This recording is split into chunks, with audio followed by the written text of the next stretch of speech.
लौ यताउता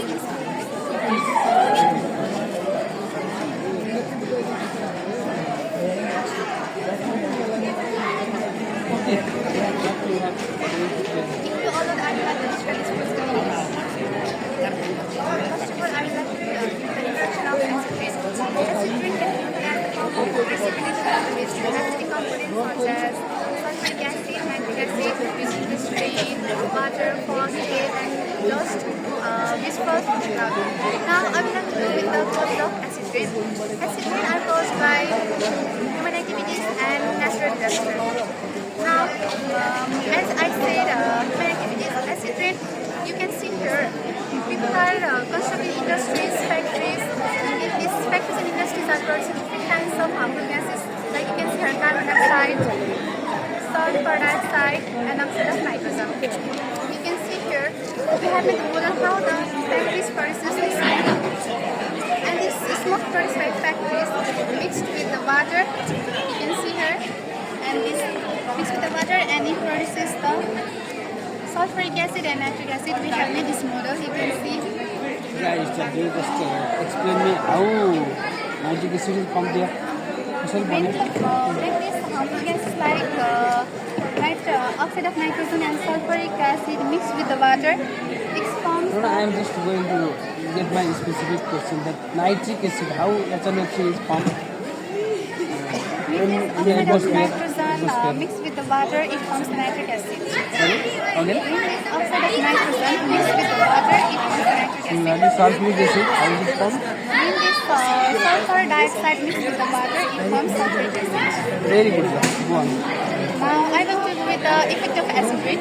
You can see here the plant. It is caused by the acid rain, and you can see a temple which is exploded by the acid rain. Likewise, this acid rain now cause different effect on aquatic plants and animals.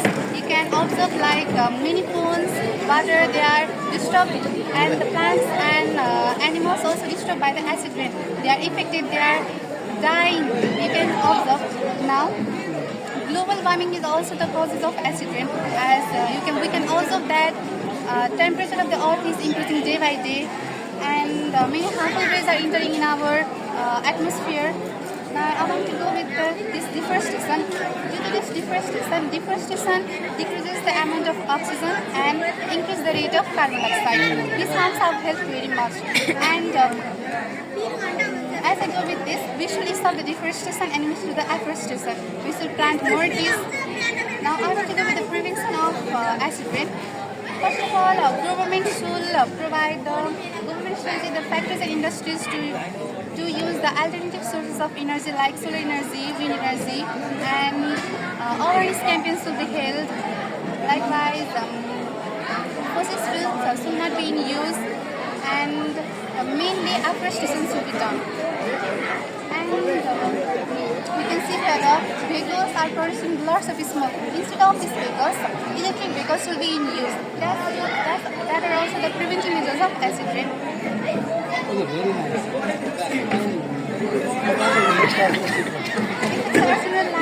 We can observe nowadays many kinds of skin diseases are arising also. Skin diseases like rashes are arising in our body, and headache. Lots of diseases are seen in human body. How can we reduce it? We can reduce it by using the renewable source of energy, and we should not use fossil fuels. Okay, my query is how much acidic if the rain is, and that is termed as acid rain in general, what might be the pH value? Because generally the rain is acidic, सामान्यतया चाहिँ acid पानी पर्दाखेरि एसिडिकै हुन्छ क्या water चाहिँ कतिदेखि कति पिएचसम्मकोलाई चाहिँ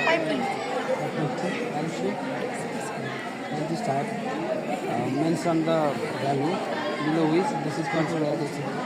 In Nepal, have you heard about the occurrence of acid rain? Have you studied? Like Pashupati temple also we can observe that their temples are polluted by the acid rain. There was Himal cement factory, that is now closed because around the territory of the Himal cement factory, the first acid rain was noticed. government banned that factory. So because of that, in many places it might be very nice. Thank you. Next. This is our next project on organic farming system. Nowadays, farmers are using chemical pesticides and chemical fertilizers. This has caused a very bad impact on our environment as well as our health. So, to eradicate this problem, we have created a organic farming system model that could save the environment as well as our health. So at first we have here agroforestry. Agroforestry is a practical and low-cost means of implementing integrated farming system, and it contributes to green economy by promoting long-term renewable and sustainable forest management system, especially for small-scale producers. Next we have hydroponics. Hydroponics is a modern method of farming. In hydroponics we don't need to use any soil. Hydroponics is a plant growing technique in which water-based nutrient solution is given to the plants to grow crops. In hydroponics, we don't need to manage it all the time. We can grow variety of crops in hydroponics, and the crops will be grow faster, and large number of crops can be harvested through hydroponics. We can easily install this in our home. If we can bring this system in Nepal, then this will really help the farmers as well as the people who sit in home and have the hobby of planting trees, crops in their terrace roofs. Then we have Aeroponics. What is aeroponics? in aeroponics is a type of hydroponics. In aeroponics, the roots of plant are exposed to mist environment or air. Here our sprinkler is here our water-based solution of nutrients is kept. This is just a model, so we don't have here. And a sprinkler is used to spray on the roots. Yes, to provide the moisture to the plants.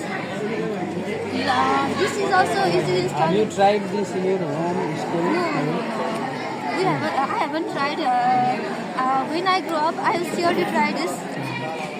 Then we have water farming, which is a renewable type of farming. We can do this easily in our homes. Then we have vertical farming. The main purpose of vertical farming is to reduce space, and it is just like hydroponics. Many diseases, many plant diseases will not also occur in vertical farming. And there will be pest control, and we don't have to use pesticides. Then we have artificial greenhouse. As we all know, artificial greenhouse, in artificial greenhouse, the sun rays enter but cannot escape out.